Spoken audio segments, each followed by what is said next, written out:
según donde nos encontremos, buen tiempo, el misterio del tiempo, el misterio del espacio del cual estamos hechos, el espacio-tiempo, la cuántica, las ciencias de la conciencia, la medicina emergente, la fisiología del biocampo, la neuroplasticidad, la neurocardiología, la nueva psicología, la medicina para la autogestión de la salud, la humanización de la medicina. Bueno, tenemos tantos desafíos que pudiéramos decir que son muchos, pero si los integramos de una manera sistémica, tenemos un solo desafío.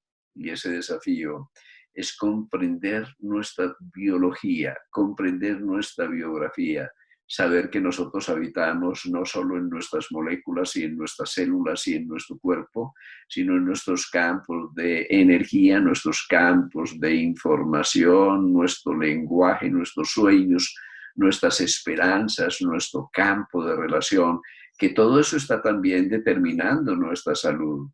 ¿Cómo podemos comprender el paradigma de la no localidad de la conciencia?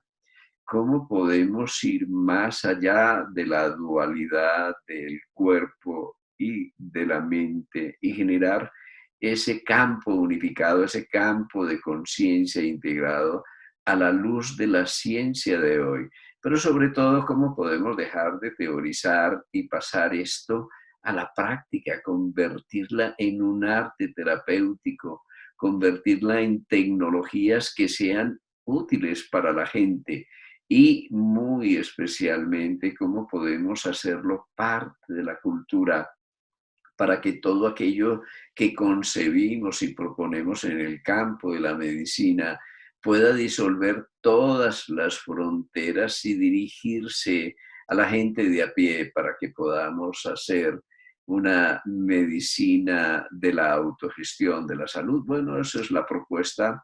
Yo los invito por unos momentos a estas reflexiones, que es un pequeño abrebocas a lo que luego vamos a tratar de representar como la nueva sintergética, es decir, lo que hemos avanzado en la sintergética, no solo conceptualmente, sino muy especialmente desde el punto de vista de la práctica.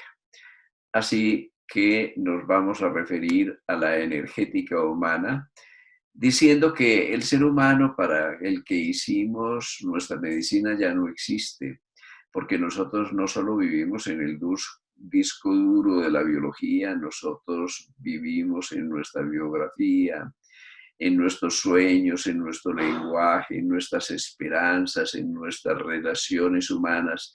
Y tanta agua ha corrido bajo los puentes que es necesario que en este momento podamos responder a esa gran transmutación planetaria que significa la densidad de las comunicaciones, la ruptura de las fronteras, la transferencia de información, que ahora no es una transferencia vertical que va hacia la descendencia, sino que entramos en la dinámica de una transferencia horizontal en que la información, la explosión de información, la intercomunicación está afectando nuestra biología, está creando un nuevo modo de expresión de nuestra genética. Así que partamos de este principio. En esto que nosotros llamamos la biología tenemos el software, tenemos los programas, la comunicación, el lenguaje,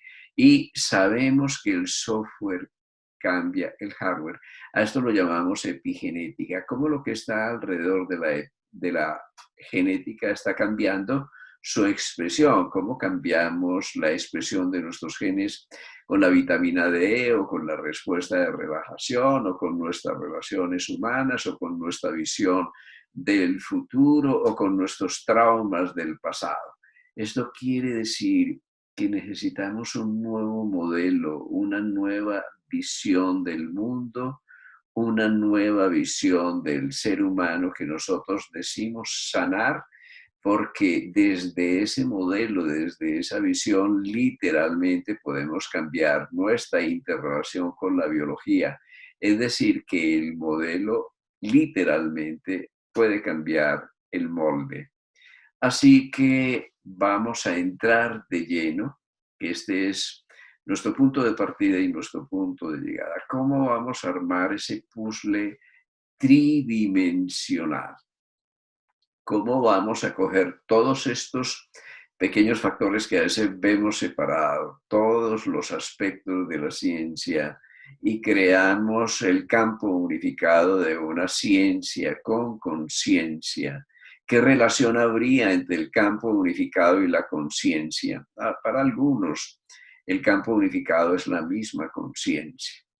Esa es la energía que están buscando los físicos a partir de las 4 interacciones para poder comprenderlas todos desde el punto de vista de una teoría unificada, que no solamente es para la física, sino que concierne a todo lo que son los reinos de la naturaleza.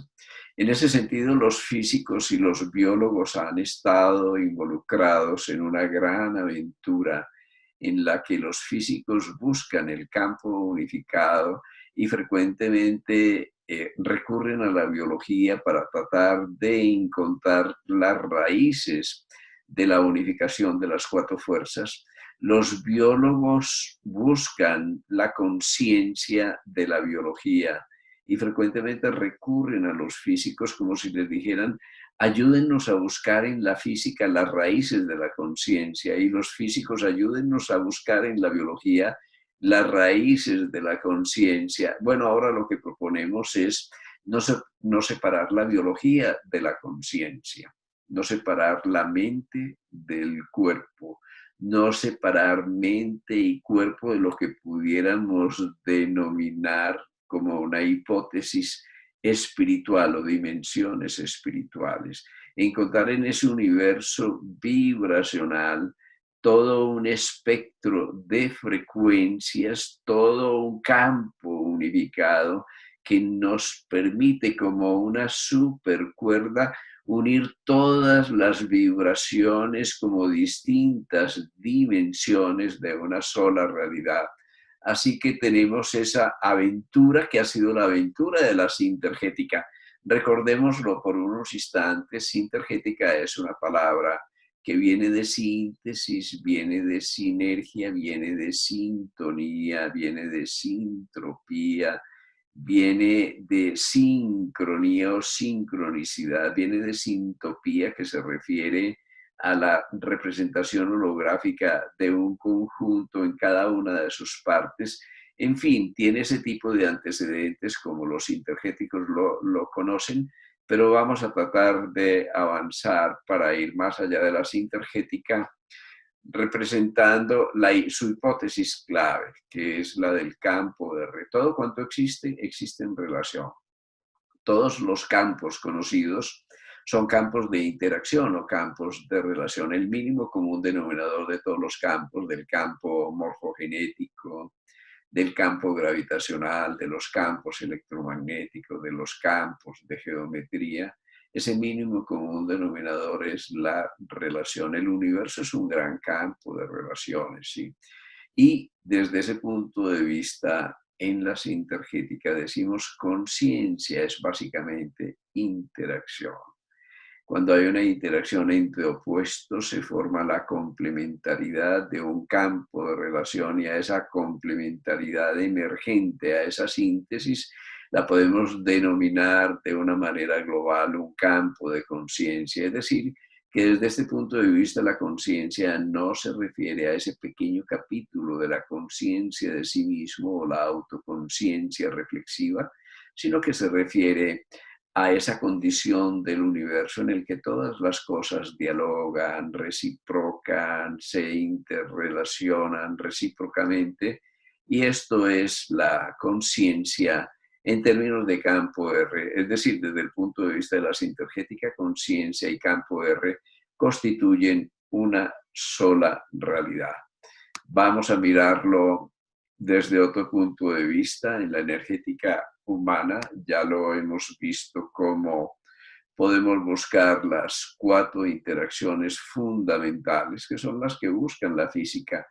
Nuestra idea es cómo las interacciones electromagnéticas, las interacciones fuertes, las débiles, las gravitacionales, que constituyen las 4 interacciones, se relacionan con la biología, con el cerebro, con la conciencia y con un ser humano concebido integralmente. En esa dimensión nosotros tenemos, vamos a regresar un momentico que nos adelantamos algunas preguntas. ¿Y si la conciencia fuera el campo unificado? ¿Y si nosotros pudiéramos generar desde una visión sistémica una teoría integral de la conciencia? ¿Y cómo podemos en un universo relacional asociar esa teoría integral de la conciencia al campo R? Para eso hemos de recurrir a los científicos sistémicos y decirnos una cosa con ellos: todo cuanto existe es un todo parte. Es decir, todo cuanto existe es una partecita de una totalidad y a su vez cada totalidad es una partecita de una totalidad mayor. Así que todos son totalidades y partes hacia el infinito macrocósmico y hacia el infinito microcósmico. Así que ya estamos descubriendo cómo un todo parte es un patrón de relaciones y ese patrón de relaciones, ese todo parte, ha sido denominado por los científicos sistémicos el holón. Un holón es un todo parte, de ahí viene el término holístico. Pero hay una cosa muy especial y es que el holón tiene propiedades. Si hay una cosa que representa todo cuanto existe, si todo cuanto existe es un holón, es un campo de relaciones, y ya hemos asimilado el campo de relaciones a un campo de conciencia, entonces podemos decir que el holón como tal es la esencia dinámica de la conciencia, es el fundamento de la conciencia y que sus propiedades son las mismas propiedades del campo de relación y del campo de conciencia. Como lo vemos en Sintergética, estas propiedades son asimilables a los 5 movimientos o a los 5 elementos de las tradiciones sagradas. El olón, la primera gran propiedad es su autoidentidad, esa es su raíz, ese es su punto de partida. Y nosotros tenemos que el punto de partida en los elementos, la raíz, en los movimientos de las medicinas sagradas del mundo, especialmente la Ayurveda, la raíz es lo que llamamos la tierra, el punto de identidad, el punto de enraizamiento. Y así vamos observando las distintas propiedades del olón que asimilamos a propiedades de conciencia, como autoidentidad, la tierra, como adaptabilidad, flexibilidad, el agua, como emergencia, el fuego, los olones se emergen y forman niveles olónicos superiores, como la comunicación, la intercomunicación entre los distintos elementos que podemos asimilar al aire, y también como la unificación, como el campo unificado a través del olón que genera realidades integradas, holísticas, inseparables y que nosotros podemos asimilar al elemento éter. Bueno, allí tenemos la correspondencia entre los movimientos de las tradiciones sagradas, entre las propiedades del olón, asimilando esas propiedades del olón a las propiedades de la conciencia. Ahora, desde el punto de vista de la energética humana, ¿cómo interactúa la conciencia con la energía y la materia? Nosotros conocemos bien la correlación materia-energía por la ecuación de Einstein, que la energía es igual a mc2 a la materia por la velocidad de la luz al cuadrado. Es decir, que la materia y la energía se interconvierten, que la materia ni se crea ni se destruye, sino que se está transformando constantemente. Esto es muy importante porque nosotros no solo somos un campo de moléculas, nosotros somos especialmente un campo de energía, porque las comunicaciones electromagnéticas, las comunicaciones a nivel celular, a través de fonones, a través de fotones, a través de vibraciones acústicas y electromagnéticas, son miles de veces más importantes que las comunicaciones asimilables a neurotransmisores y a moléculas solamente, aunque no lo podemos separar. Así que nosotros tenemos esa interconversión materia-energía. Es hora de que en la medicina nosotros podamos nacer al campo de energía, podamos nacer al cuarto estado de la materia, que es el plasma, que constituye un estado activado supergaseoso. Si tenemos tres estados, que son el sólido, el líquido y el gaseoso, tenemos un estado que es un estado energético activado que llamamos el bioplasma, y realmente ese bioplasma que se comporta también con una sensibilidad exquisita a los campos electromagnéticos, al color, al sonido, a la vibración, algunos dicen que aún a la emoción y al pensamiento, es una parte fundamental en nuestra comprensión de lo biológico, porque desde la célula el citoplasma es un plasma electrónico activado. Todos los tejidos del cuerpo están constituidos en esencia por ese plasma electrónico activado, pero este va más allá del cuerpo y forma una especie de campo electrodinámico, de aura de la salud que podemos revelar a través de fotografías de alta frecuencia o de electronografías. Pues bien, ya tenemos ese campo de materia y energía, pero más allá del campo de materia y energía, nosotros tenemos información. La biología, las escuelas de biología moderna nos plantean que la vida es información. Y si la vida es un patrón de organización de información que se precipita sobre una estructura que llamamos el cuerpo, esta estructura corporal es, físicamente hablando, una estructura disipativa, es decir, que se disipa permanentemente. El cuerpo, energéticamente hablando, es como una nube que tiene una forma, pero esa forma cambia en el momento siguiente, es decir, que estamos transformando permanentemente nuestro cuerpo desde el punto de vista energético y aún desde el punto de vista físico, porque los átomos de nuestro cuerpo se están recambiando permanentemente, así que todos los átomos que teníamos hace 2 años ahora no están en nosotros. Sin embargo, este patrón de organización de materia y energía que somos se mantiene, es el principio de equifinalidad. Así que ya vamos viendo la materia y energía y la conexión con el mundo de la información, y aquí ahí es un misterio mayor, existe un misterio mayor. ¿Cómo la energía y la información interactúan? Si corresponden a leyes distintas, materia y energía están regidas por la ley de la expansión, por la ley de la entropía. Todo en su proceso de expansión, el universo va hacia un grado de desorden cada vez mayor que termina en lo que podemos denominar la muerte térmica. Sin embargo, la vida nos revela en su evolución que hay otro aspecto que va hacia estados de ordenamiento cada vez mayor. Esos estados de ordenamiento implican una densidad de orden y de información cada vez mayor que conciernen a un movimiento opuesto al de la entropía. La entropía va hacia la expansión, la entropía negativa de la información va hacia la contracción, hacia un orden mayor. Quiere decir que nosotros tenemos por el polo de la materia y la energía la ley de la entropía, pero por el polo de la información y los arquetipos, por el polo de la información, y introduzcámoslo de una vez, y la conciencia, nosotros vamos a niveles de ordenamiento cada vez mayor.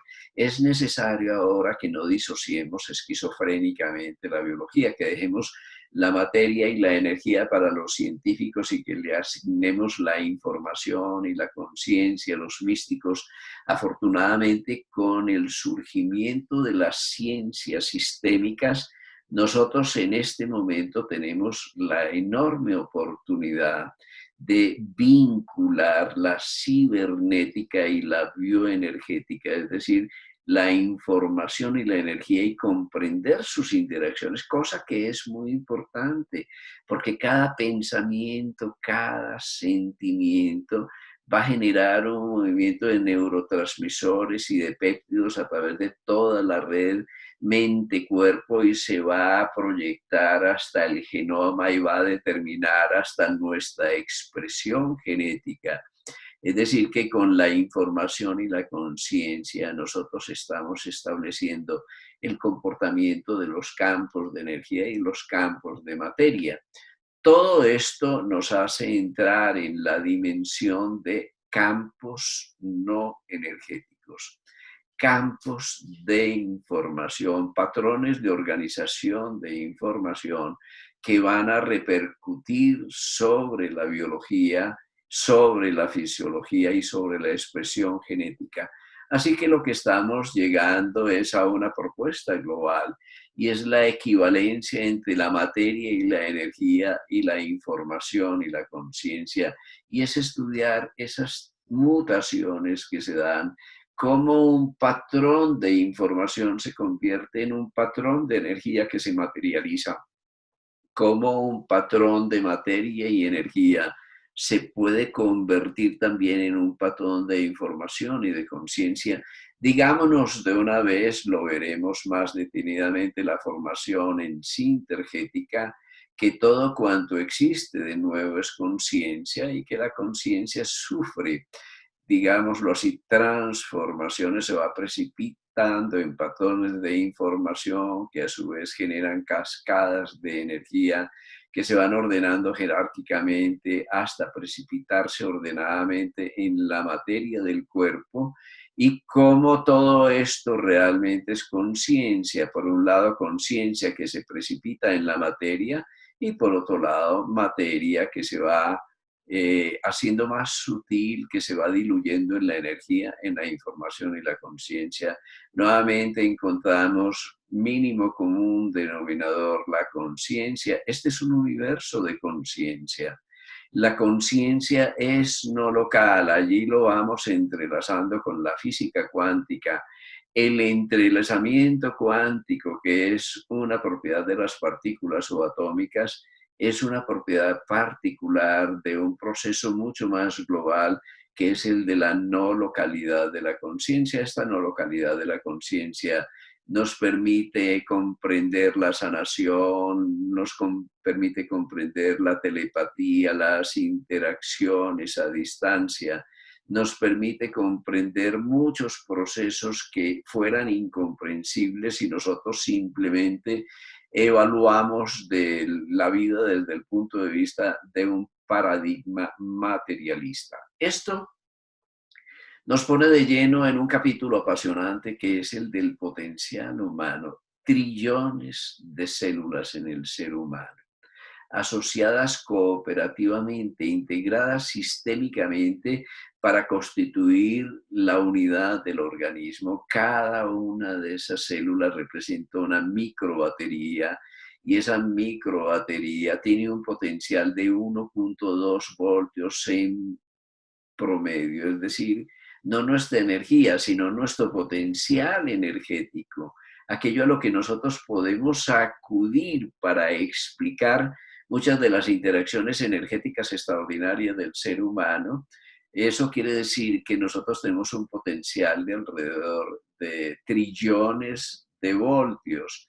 Cuando nosotros lo miramos, por ejemplo, en un experimento ya famoso, Copper World Project, es el experimento de la cámara de cobre realizado por Elmer y Alice Green, podemos constatar cómo sanadores entrenados con el método terapéutico del toque terapéutico sin contacto pueden desencadenar sobre el cuerpo del paciente potenciales medibles, puntuales, de corta duración obviamente, de alrededor de 300 voltios, como si nosotros solamente podemos medir milivoltios en las células, en las diferencias de potencial en todo lo que es la transferencia de energía biológica, podemos generar un potencial miles de veces superior a ese potencial de 300 voltios. Eso no lo pudiéramos comprender sin una interacción de la energía humana con el campo cuántico y un despliegue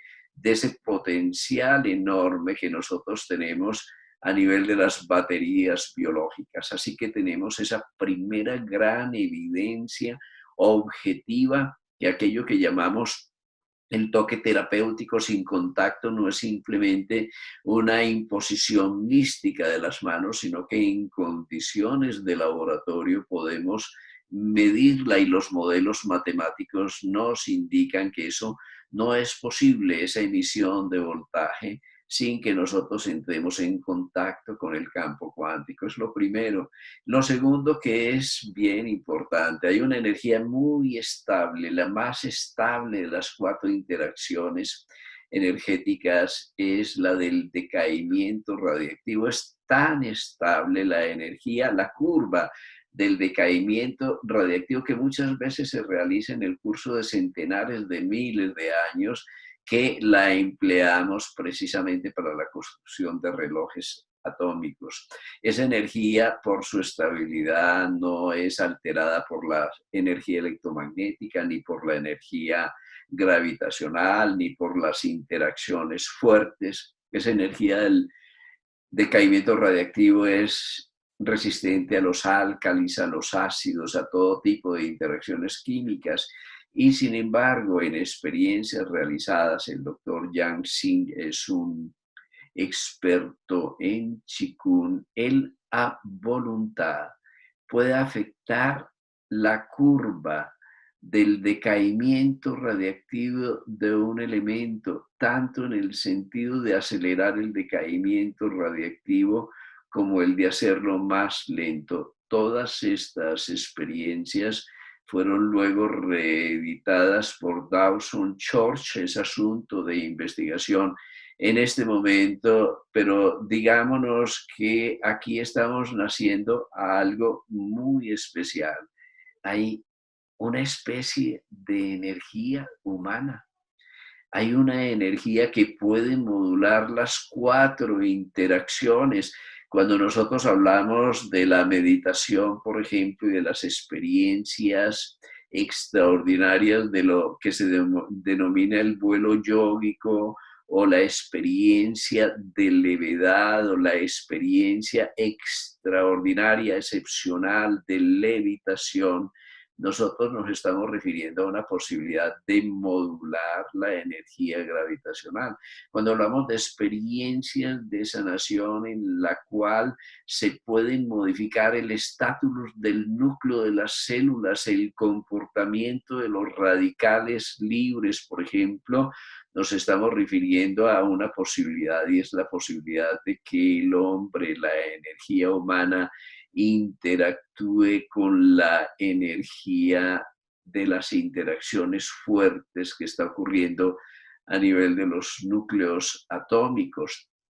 Cuando lo vemos de esa manera, empezamos a plantearnos, y si estas 4 energías fueran moduladas por una quinta energía X especial, que es la energía humana, que puede interactuar integrándolas, que puede interactuar desde la conciencia reflexiva del ser humano, es decir, que tuviéramos algo muy especial. Si esas 4 energías tienen un común denominador, que es la conciencia, en el ser humano la conciencia se ha interiorizado, se ha convertido en conciencia, de la conciencia en conciencia reflexiva, y esa conciencia reflexiva daría origen a una quinta interacción energética.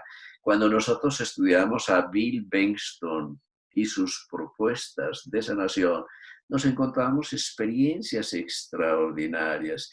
Él coloca sus manos en ratones, en un modelo experimental, ratones con cáncer metastásico, y constata que la evolución es la normal, que son invadidos hasta que a los 28, 29 días ya prácticamente se están muriendo, pero en ese momento sucede un milagro. Las metástasis desaparecen, los ratones empiezan a recuperarse. Y esto ocurre con un ratón, con 10 ratones, con 100 ratones, con miles de ratones en el mismo modelo experimental. Pero no solo esto ocurre con Bill Benston, sino que él lo puede enseñar a sus discípulos y sus discípulos logran exactamente el mismo tipo de resultados. Esto ya es extraordinario porque tenemos un método especial de aplicación de las manos y la energética de las manos, y tenemos muchos individuos que practicando el mismo tipo de método logran la misma experiencia, los mismos resultados. Pues señores, esto es ciencia realmente, nos estamos refiriendo a una ciencia emergente, una experiencia, un método, muchos observadores que pueden lograr el mismo resultado. Bueno, estamos naciendo a una ciencia que es la ciencia de los campos de energía. Estamos reencontrando una antigua ciencia que es la ciencia de la sanación, la ciencia de la transmutación de la materia y la energía a través de la utilización de la energía humana, porque obviamente no son solo las manos, es una energía dirigida por la conciencia que va a tener un efecto energético sobre los seres vivos. Así que nosotros tenemos todo esto simplemente para recordar los tipos de procesos que se dan cuando nosotros tenemos las interacciones electromagnéticas, para hablar de una sola interacción. El primer proceso que se da antes de un campo electromagnético, nosotros tenemos el estado E0 de los electrones, ¿sí? Hay unos cuantos electrones activados en el estado E1, pero nosotros vemos cómo aumenta la excitación electrónica. Así que la aplicación de un campo electromagnético nos va a crear un estado electrónico activado. Los electrones saltan de un orbital inferior a un orbital superior, como vemos en esta gráfica. Y cuando nosotros tenemos un electrón excitado, cuando ese electrón regresa a su orbital original, está liberando un campo, un cuanto de luz, es decir, que está liberando un fotón. Esto es muy importante para comprender la tecnología láser, la activación de la luz, pero es muy importante también para comprender que la célula genera estados electrónicos activados que permiten las reacciones químicas, y que la célula genera también emisión coherente de fotones a través de esta emisión electrónica, es decir, que la célula misma es un emisor de láser, por lo cual nosotros podemos interactuar a nivel celular utilizando la tecnología láser. Lo otro es la polarización, en la que nosotros tenemos una alineación del spin de los electrones. Nosotros vemos aquí el spin de los electrones que está desordenado, va en múltiples direcciones, y aquí todos como soldaditos apuntan en la misma dirección. Esto es especialmente posible gracias a los campos magnéticos de alta intensidad, pero hemos visto también cómo un ser humano puede ser un factor ordenante, como el orden del terapeuta produce orden, y no estamos hablando de orden solamente a nivel psíquico, sino de orden a nivel molecular.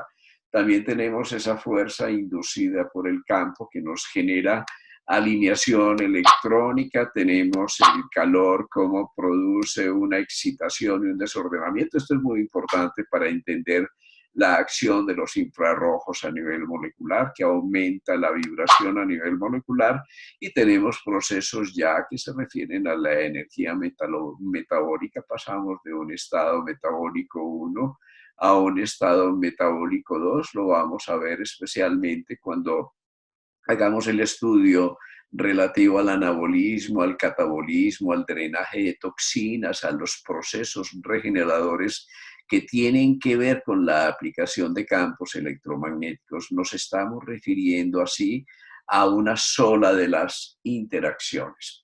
Tenemos otra de las ciencias emergentes que se relaciona con las investigaciones del ruso Garyaev, que es un gran científico que ha asociado la física, el ADN como una doble antena espiral de emisión y de captación de frecuencias electromagnéticas y la concepción del ADN basura. Nosotros sabemos que menos del 5% del ADN está codificando, dando información para la construcción de proteínas y sin embargo nosotros tenemos el resto, el 95% del ADN que fue considerado como un ADN redundante. Sin embargo, hoy sabemos que es una prodigiosa antena de captación y de emisión de fotones, como lo podemos saber luego a través de la fotobiología y de la física de los biofotones. Quiere decir que el aparato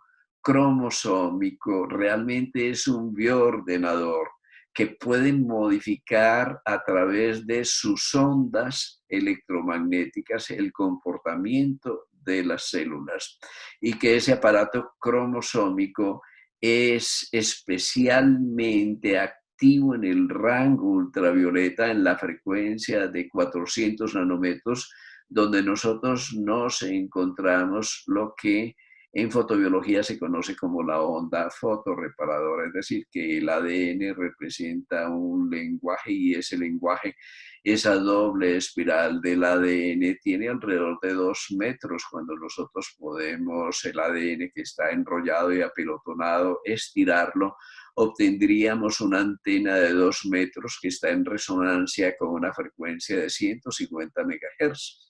Si pudiéramos reunir el ADN de todo el organismo, podríamos formar una antena de miles de millones de kilómetros, es decir, una antena con una longitud de coherencia que la pone en resonancia con el sistema solar. Somos habitantes del sistema solar, somos habitantes del universo, las manchas solares, las tormentas solares, lo que está ocurriendo en nuestro sistema solar y en nuestra galaxia forzosamente nos está afectando. Nosotros somos como partículas subatómicas en el seno de ese gran ordenamiento cósmico, de ese gran organismo que llamamos nuestra galaxia. Así que vamos a remontarnos desde el ADN hasta la epigenética y recurramos a las investigaciones de Bruce Lipton. Es bien especial que nuestras células ya la conocemos, que son afectadas por nuestros pensamientos, pero más allá del pensamiento, muy especialmente por nuestras emociones. Cuando los pensamientos se asocian a las emociones, nosotros generamos sentimientos en los que tenemos nuestra vida, nuestro movimiento, nuestros programas, nuestro ser.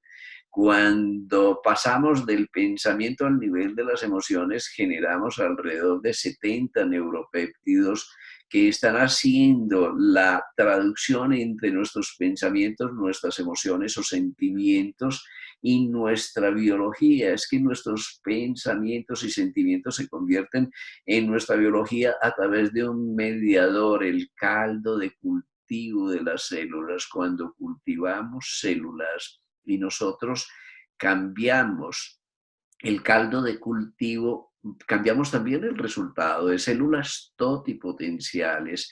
Vamos a obtener células neurales o células musculares o adipocitos o células óseas en función del caldo de cultivo. Es decir, la misma célula puede dar origen a distintas formas de expresión o de maduración si cambiamos el caldo de cultivo.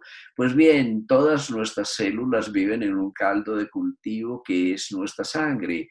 Y en nuestra sangre no solo están nuestros nutrientes, en nuestra sangre está el resultado de nuestros pensamientos, de nuestros sentimientos, de nuestras creencias, de tal manera que cuando nosotros creemos en algo, lo estamos creando, lo estamos recreando interiormente. Es decir, todo esto es lo que constituye la epigenética, como nuestra cultura, nuestras relaciones humanas, nuestros conocimientos, nuestros pensamientos y sentimientos están determinados determinando permanentemente cómo se expresa nuestra genética. Así que la epigenética son campos electromagnéticos que nos rodean, es el entorno celular, es la microbiota, es la calidad de nuestra nutrición, es el grado relativo de estrés con el que vivimos, son nuestras emociones, son los virus con los cuales convivimos. Todo esto está determinando cómo se expresa nuestra genética y qué tipo de proteínas estamos produciendo en cada momento. Tenemos también en este código de las creencias, pero yendo mucho más allá, las grandes propuestas de Greg Braden, que en última instancia nosotros tenemos una visión del mundo y una visión de nosotros, pero nosotros somos como vemos el mundo y vemos el mundo como somos. Cuando cambiamos nuestra imagen del mundo, nos estamos cambiando. Cuando cambiamos nuestra imagen de nosotros mismos, estamos cambiando el mundo. Esto es bien importante porque cuando estudiamos en medicina, nos encontramos grandes investigaciones que nos demuestran que el principal factor indicador de riesgo para enfermar o morir es la imagen que tenemos de nosotros, es cómo nos concebimos, es nuestra interocepción. Esta interocepción, nuestra imagen que tenemos de nosotros, está interactuando con toda aquella información que nos entra a través de los sentidos, está interactuando con toda la información que viene de adentro del cuerpo, toda la información propioceptiva. Y esa información propioceptiva y esa información sensorial se une a una información interoceptiva, lo que nosotros pensamos y concebimos de nosotros mismos, y establece un holograma complejo, una imagen sutil que es la imagen que tenemos de nosotros. Cuando tenemos una imagen irreal de nosotros, cuando nos castigamos, cuando nos maltratamos, cuando nos culpamos, cuando no dejamos pasar el pasado, cuando no hay paz en nuestro corazón, cuando avisoramos un futuro lleno de nubes e incierto, prácticamente sin horizonte, cuando se oscurece el horizonte de la vida, entonces nosotros estamos alterando nuestra genética, nuestro corazón, nuestra neurocardiología, nuestra neurofisiología, estamos alterando nuestro biocampo, la fisiología del biocampo. Así que tenemos esa otra propuesta, es la conciencia de sí, la imagen que tenemos de nosotros. Y aquí hay investigaciones fantásticas relativas al amor, son los neuropéptidos y los neurotransmisores del amor. Vemos cómo para la vida es absolutamente necesario el oxígeno, pero la falta de amor es literalmente como falta de oxígeno. Cuando nosotros tenemos falta de amor en los momentos críticos de la vida alrededor del nacimiento, eso equivale al sufrimiento fetal, de tal manera que el sufrimiento fetal no solo es físico, sino que es el sufrimiento de la carencia, ocasionado por la carencia de un nutriente fundamental que es el amor. El amor produce o genera la producción de moléculas críticas en la función del sistema nervioso central, en la función biológica global en nuestro sistema límbico. Una de ellas es la dopamina, una molécula que tiene un núcleo de tirosina, un aminoácido que es sensible a la luz por su sistema de dobles enlaces. Así que aquí estamos reconociendo e intuyendo ya una relación aún desde la química entre la luz y el amor, como si la luz y el amor fueran también sustancia de nuestra sustancia y estuvieran determinando buena parte de nuestra expresión genética. Y tenemos aquí una cosa maravillosa, estamos emergiendo también a una ciencia del corazón. Ya sabemos que esa ciencia está en el corazón de la ciencia. Sabemos también que nuestro corazón es de lejos nuestro principal generador de energía. que la energía del corazón va mucho más allá de nuestro cuerpo y genera un campo magnético que nos envuelve, pero envuelve todo lo que está a nuestro alrededor, que ese campo energético genera líneas de campo. Esas líneas de campo son conocidas como forones o portadores de información. Estás donde está tu corazón, pero tu corazón no está solo en tu pecho, sino que a través de tu campo magnético se está expandiendo, y no solo se está expandiendo, sino que está envolviendo todas las células de tu organismo, generando una energía ordenante y ordenada, o una energía desordenada, vamos a ver, según la calidad de tus emociones, porque las emociones están determinando el grado de coherencia u ordenamiento de la actividad cardíaca, y esto está determinando también el grado de ordenamiento de tu fisiología, el grado de ordenamiento de tu electroencefalograma. Quiere decir que todos los ritmos del organismo van a caballo de tu respiración y del ritmo cardíaco, y que cuando respiración y ritmo cardíaco, que normalmente son correspondientes, se ordenan, toda tu fisiología y toda tu neurofisiología se ordena. Nosotros tenemos esta ciencia de la neurocardiología propuesta por grandes investigadores en el Instituto HeartMath hace ya décadas, que nos explican, primero, que el corazón es un cerebro; segundo, que secreta hormonas, que secretan neuropéptidos; en tercer lugar, que tiene neuronas, alrededor de 40.000 neuronas constituidas en su sistema de conducción eléctrico; en último lugar, y no menos importante, los cardiomiocitos, esas células contráctiles que son unidades de inteligencia que se proyectan a través de toda la red vascular, haciendo de la red vascular un corazón, que tenemos centenares de miles de pequeños corazones periféricos en los esfínteres de los vasos sanguíneos, que llamamos glóbulos, y que se están contrayendo y expandiendo en una onda de inteligencia que está determinando cuánto oxígeno y cuánta sangre llega a cada uno de los territorios tisulares o celulares en nuestro cuerpo. Allí nosotros reconocemos cómo el endotelio vascular, el órgano más extenso del cuerpo y conectado al corazón, constituye un verdadero ordenador que está determinando segundo a segundo, a través de interacciones moleculares como la del óxido nítrico y la endotelina, está determinando cuánta sangre, cuánta energía llega a cada territorio. Es una verdadera inteligencia distributiva. Ya sabemos esta relación corazón-cerebro, así como conocemos cada vez mejor la relación entre el intestino y el cerebro, ese eje.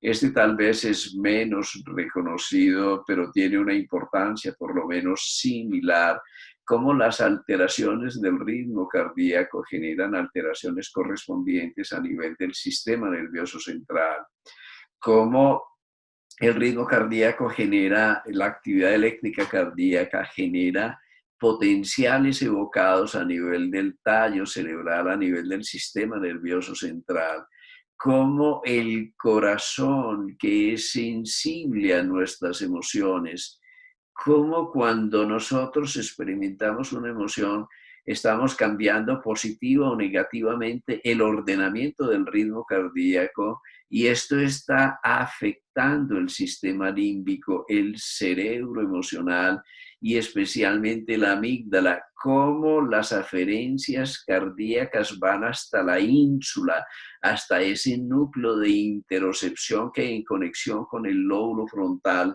está determinando la imagen que tenemos de nosotros mismos. Así que ya sabemos cómo el corazón es un oscilador eléctrico maestro, y lo podemos considerar con la ciencia emergente como un verdadero generador cuántico de energía. No hay nada que desequilibre más nuestra energía que el desgaste y el estrés en el plano emocional.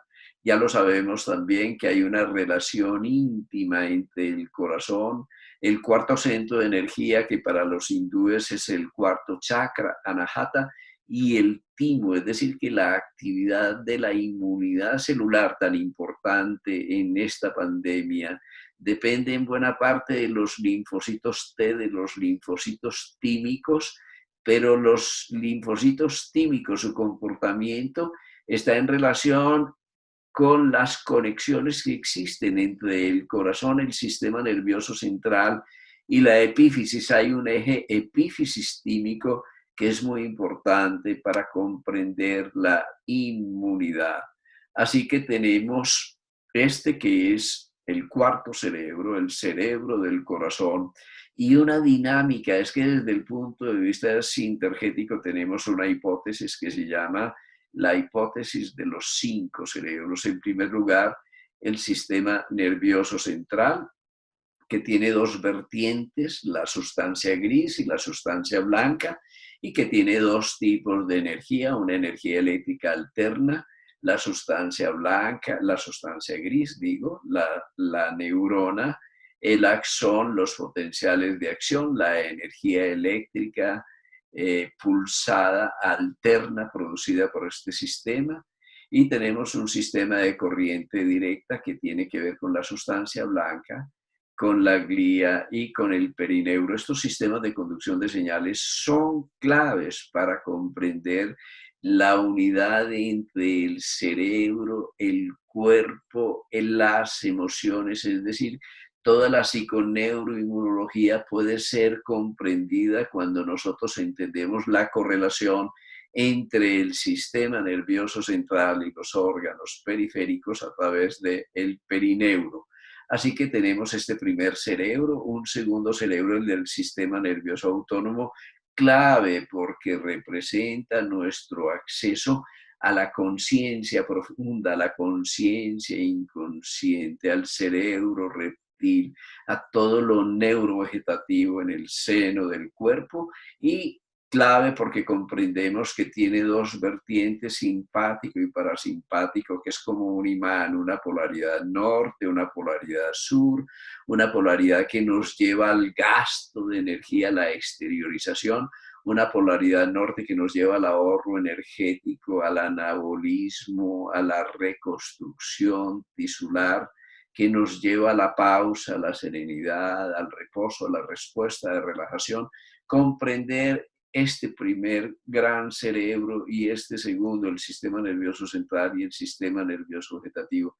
Tenemos uno tercero, que es el sistema nervioso entérico, que secreta más neuropéptidos, por ejemplo, secreta más neurotransmisores como la serotonina, que el mismo sistema nervioso central, que también es un prodigioso cerebro, que tiene millones de terminales nerviosas con sus respectivas neuronas en los plexos gastrointestinales y también intramurales a nivel de todas las vísceras. Nosotros tenemos esas terminales, y obviamente cada vez más reconocido ese cerebro asociado al microbioma, o sea, al viroma, a la microbiota, que son los hongos, y a la microbiota, que son las bacterias.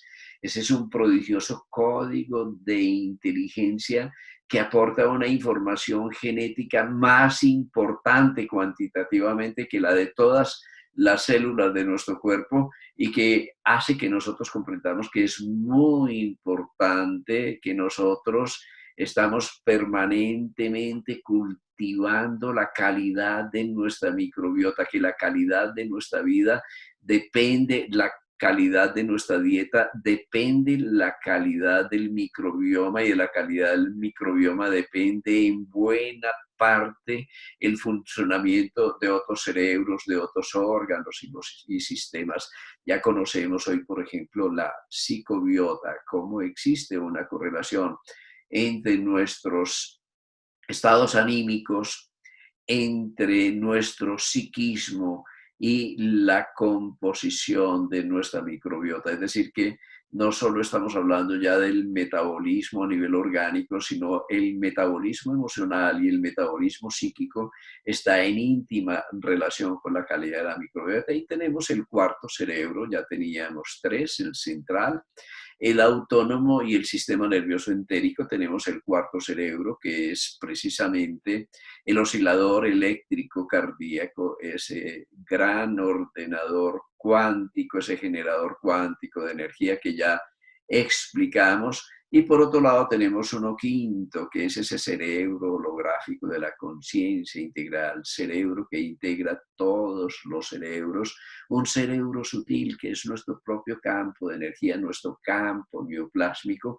un cerebro compuesto por 7 grandes plexos o centros de energía que para los antiguos eran las ruedas de energía en sánscrito o chakras, pero que para nosotros es esa unidad entre los patrones de organización de información que se precipitan en el campo de energía, en cada uno de los plexos y sistemas glandulares que se proyecta la sangre y que constituye un gran integrador, el cerebro integrador que nos explica esa conciencia holográfica o esa conciencia global de la que también nosotros dependemos. Aquí tenemos un modelo 3D del campo neuronal. Tenemos por otro lado, vamos a ver que este se nos confundió. Vemos si lo podemos poner a funcionar. Bueno, ya se nos está cargando. Tenemos esta bella imagen de lo que es la imagen tridimensional de ese prodigioso cerebro con el campo neuronal y sus distintas correlaciones. Allí ustedes pueden observar los grandes puntos nodales, el nodo sinusal, el nodo sinoauricular, toda esa gran condensación de neuronas y de conductores eléctricos que luego se va a distribuir por todo el corazón a través de lo que llamamos el haz de His, el nodo auriculoventricular, las células de Purkinje. Aquí nosotros tenemos ese prodigioso tejido del campo neuronal a nivel del corazón, que con sus 40.000 neuronas representa un gran ordenador cuántico que está ordenando el ritmo a nivel fisiológico, a nivel de nuestra fisiología energética, en el sistema nervioso central, ¿sí? Vamos a ver cómo se integran estos cerebros emocionales.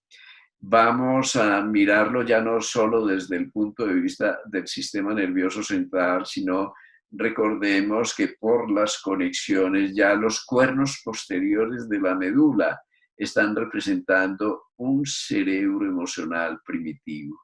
Ya sabemos que el corazón es un prodigioso cerebro emocional que a través de las aferencias vagales tiene conexiones privilegiadas con el núcleo cardio-neuroentérico, con el tallo cerebral, y especialmente estas conexiones se dan hacia la amígdala, ese pequeño núcleo que es el verdadero cerebro emocional. Ya sabemos que la amígdala tiene conexiones con el lóbulo frontal, tiene conexiones con el hipotálamo, que es una verdadera brújula magnética del sistema nervioso vegetativo, que es un verdadero ordenador endocrino y que es una clave mayor de nuestras conductas, y tiene relación también con el tallo cerebral. Quiere decir que este pequeño cerebro emocional es un gran ordenador que tiene relación con las 3 vertientes del cerebro: el cerebro reptil, el cerebro mamífero, por otro lado, que es todo este sistema límbico, cerebro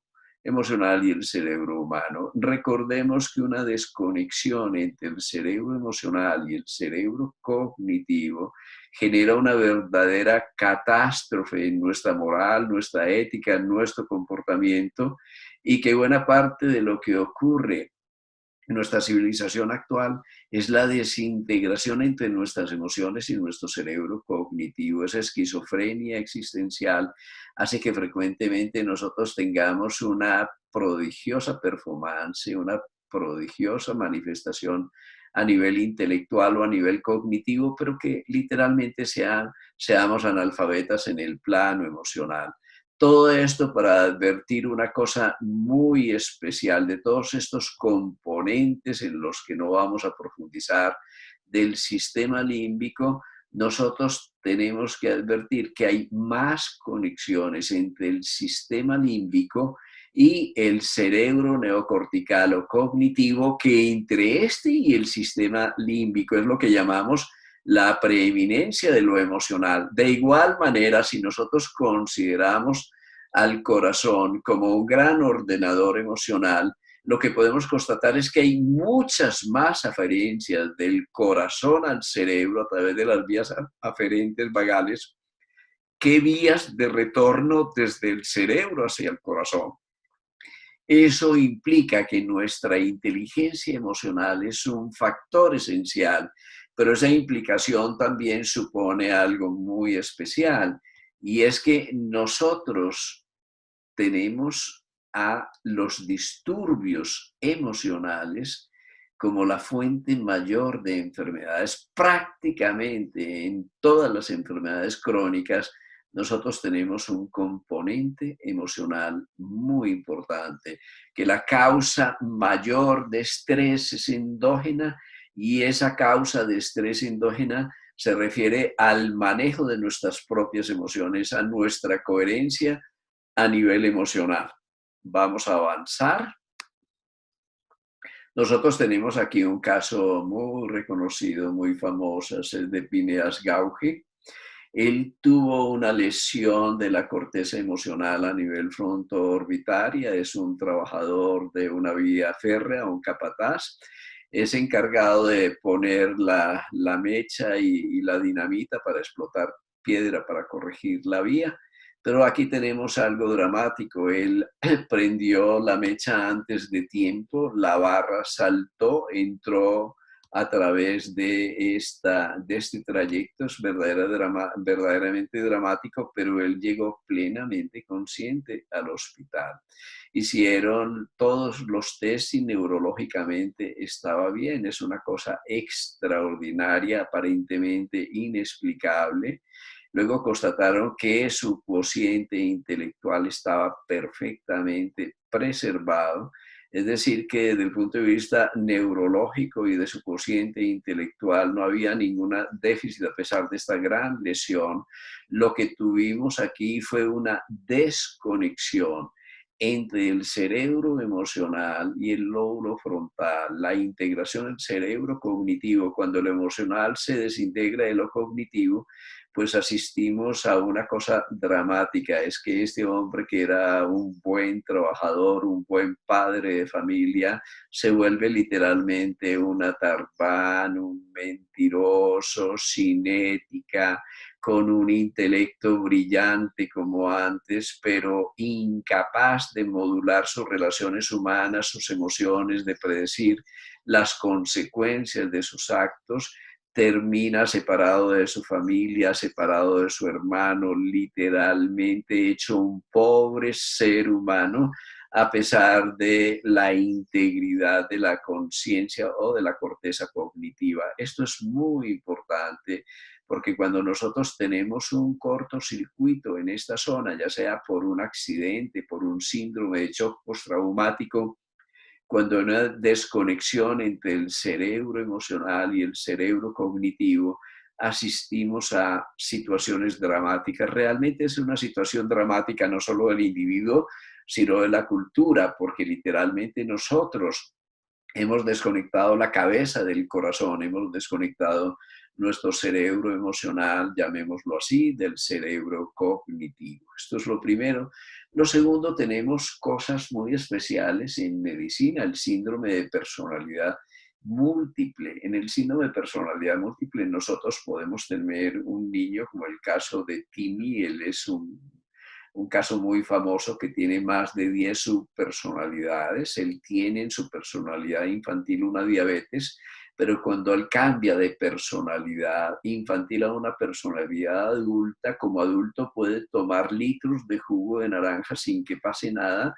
Sin embargo, en su personalidad infantil tiene una alergia al jugo de naranja. Esto es pura epigenética, es decir, que nuestros patrones de identificación están determinando aún nuestras alergias.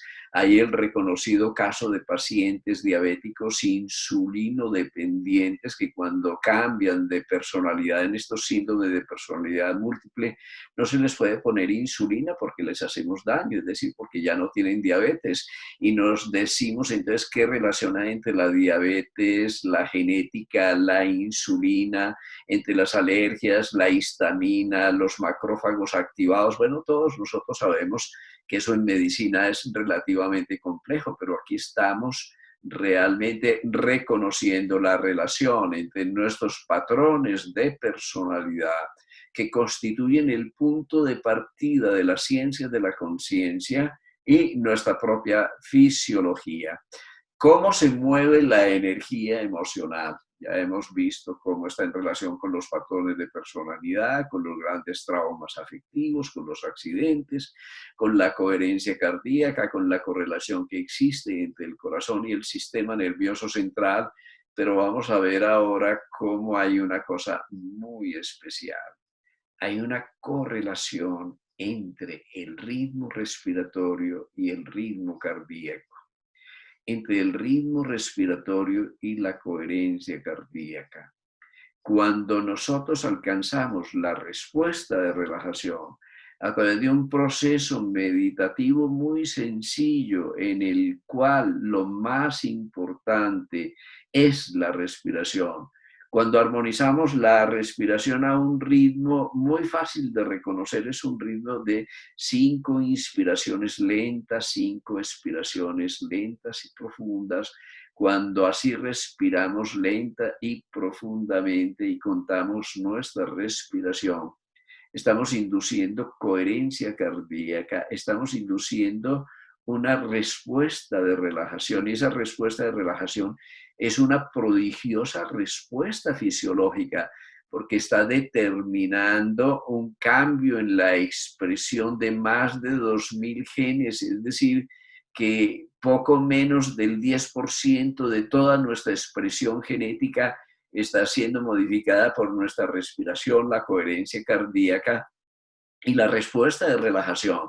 Y cuando estudiamos los genes que modifican su expresión de una manera positiva, es decir, que favorecen la adaptación a la vida, nos encontramos genes para el control del sistema inmune, genes para el control del estrés, genes para el control de los radicales libres, genes para el control de los procesos inflamatorios, genes para el control de la reproducción celular. Es decir, que nosotros inducimos un modo de expresión genética adaptativa positiva que conduce a la salud simplemente con la respuesta de relajación.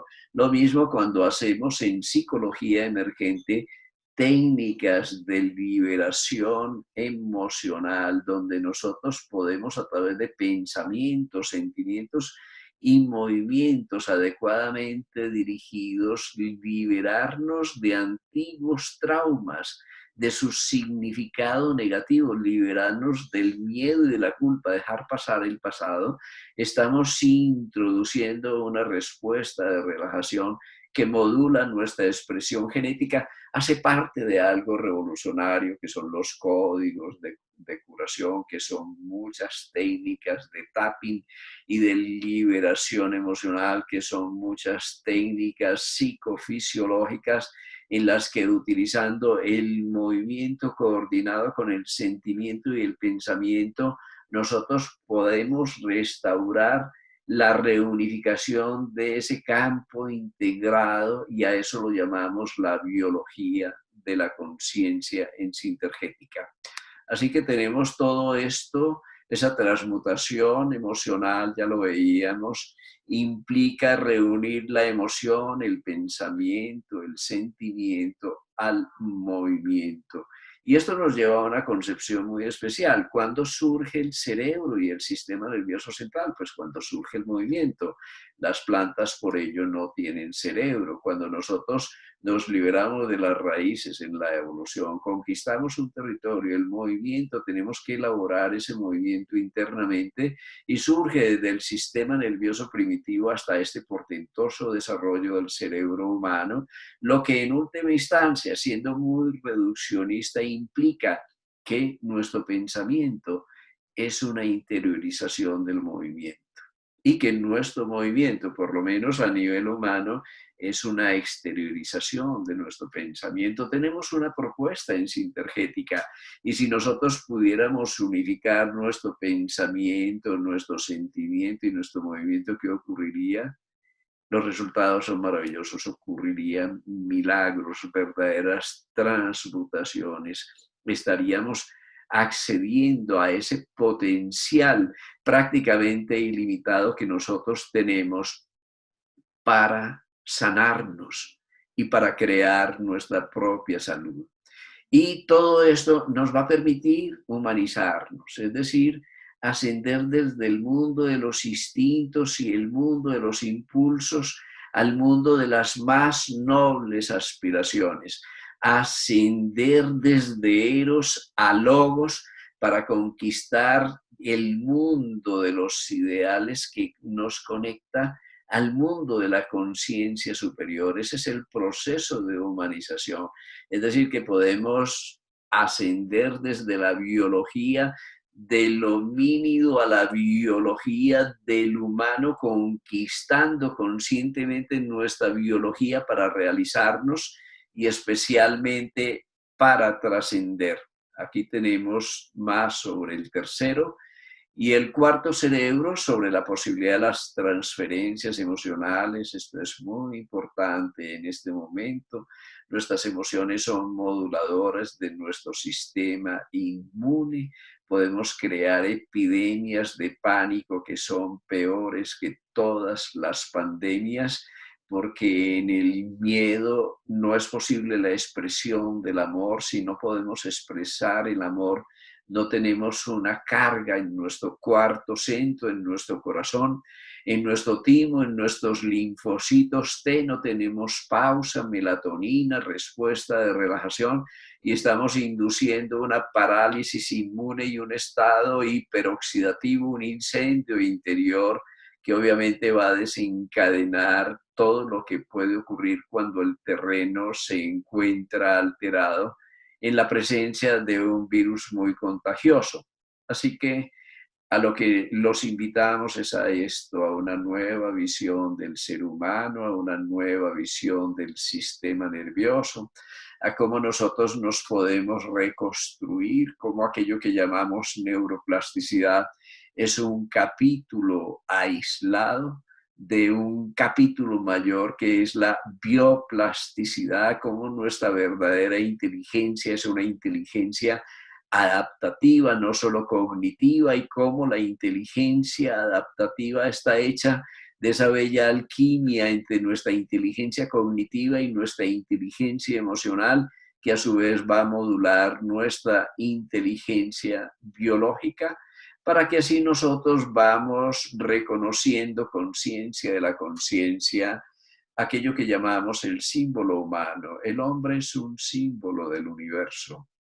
El sistema nervioso central, conciben algunos científicos, es una estrategia del universo para reconocerse a sí mismo, para reinventarse a sí mismo. Nosotros somos parte de ese prodigioso proceso del creador o de la creación o del campo cuántico, que reflexiona sobre sí mismo, que se enrolla, que se interioriza, todo se interioriza y se enrolla en el seno del ser humano, el ADN, las proteínas, las globulinas, las vellosidades intestinales, pero ese enrollamiento del sistema nervioso central que genera una superficie de procesamiento mayor al enrollarse sobre el lóbulo frontal, está determinando esa emergencia de lo que nosotros llamamos el símbolo humano, y que vemos claramente en Sintergética cuando tenemos otro código de lectura de nuestros cuerpos como estados de conciencia. Aquí tenemos dentro de todo esto que podemos concebir al ser humano como un gran holograma, la creación como un gran holograma en la que cada parte está reflejando la totalidad. Nosotros tenemos aquí, grosso modo, la tecnología para la construcción de un holograma a través de dos tipos de láser que interactúan por un sistema de espejos con un objeto. El objeto es este de color verde, llamémoslo una manzana. Toda esa interacción de los rayos se cruza y se refleja sobre una pantalla, y desde esa pantalla nosotros vamos a imprimir una imagen tridimensional del objeto. Esa imagen tridimensional tiene una característica que es la indivisibilidad, es decir, que si nosotros partimos la pantalla donde estamos inscribiendo la imagen de la manzana, en cada partecita de la pantalla vamos a tener no un pedazo de manzana, sino la manzana entera. Es decir, que aquí la indivisibilidad, como cada parte refleja la totalidad. Esa es una ley que es la ley del holograma biológico, y esa ley se debe a la interacción de la coherencia, el monocromatismo y la unidireccionalidad, que son propiedades del láser. Esas mismas propiedades del láser son las propiedades de la emisión de fotones coherentes a ritmos específicos constantes desde el ADN y desde cada una de nuestras células. El ADN es un almacenador de luz, como lo demuestra la fotobiología y Fritz Albert Popp. Y el ADN emite fotones coherentes, es decir, que es un emisor de láser. Imagínense los trillones de láser que nosotros emitimos desde cada una de las células, e imaginemos toda esa compleja interacción que forman los hologramas biológicos, la indivisibilidad de lo biológico que nosotros vemos claramente representadas en las reflexoterapias, como en cada parte del organismo se refleja el conjunto, cómo ese conjunto lo podemos encontrar de una manera bellamente sistematizada en el sistema nervioso central cuando estudiamos en Sintergética la neurosintergia y las propiedades del campo neuronal, cómo lo podemos ver claramente representado, distribuido en notas y frecuencias a nivel de la columna vertebral, a nivel de todos los segmentos de la médula espinal, de todas sus metámeras, y cómo podemos tener, a partir de la interpretación sistémica e integral del símbolo del cuerpo, herramientas maravillosas para poder dialogar desde la totalidad con cada uno de sus componentes y establecer polaridades entre esos componentes. ¿Cómo podemos ir observando las bellas representaciones de la totalidad en cada una de las partes? He aquí una hermosa representación de lo que es la columna vertebral a nivel de la inserción del lóbulo temporal, que es precisamente la zona que circunscribe en el sistema nervioso central las principales representaciones límbicas.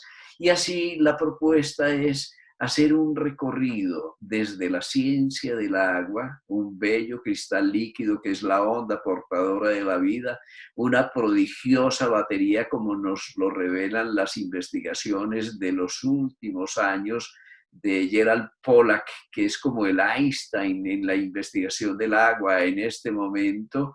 Cómo nosotros podemos reconocer la luz y los pigmentos y los citocromos, cómo la luz puede interactuar a nivel del ciclo de Krebs y modular al interior de cada una de las células las mitocondrias.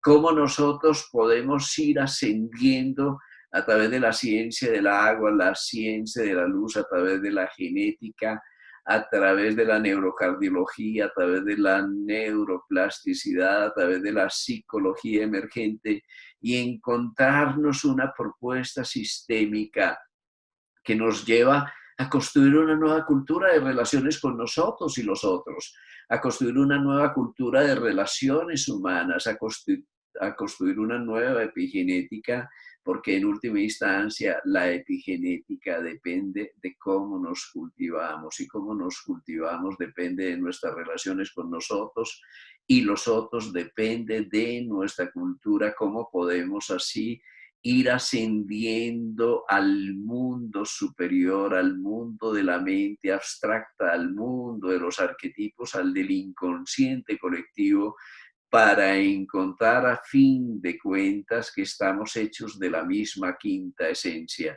el alma, que todos somos más allá de toda mística, realmente en cada célula, en cada átomo, en cada molécula, en cada órgano de los sentidos. Nosotros tenemos la expresión de un habitante interior que cualifica la vida humana, que le da sentido a la vida humana, y que nos permite una propuesta desde la cuántica, desde la no localidad de la conciencia, desde el entrelazamiento cuántico, desde la incertidumbre y la dualidad onda-partícula. Nosotros podemos ir construyendo una medicina humana, ya no una veterinaria, ya no la medicina para un fósil molecular, sino una medicina humana, para que, ascendiendo a nuestra humanidad, al alma que somos, nosotros podamos ser constructores de nuestra propia salud. Muchas, muchas, muchas gracias por su atención. Se nos fue un poquito largo, pero créanme que es muy corto. Esto apenas es una invitación muy cordial para que juntos vamos haciendo un recorrido práctico por las propiedades emergentes del biocampo, y para que entre todos nos pongamos en un contacto profundo con esa realidad que no podemos separar del cerebro, la mente, la conciencia inscritas en nuestra biología.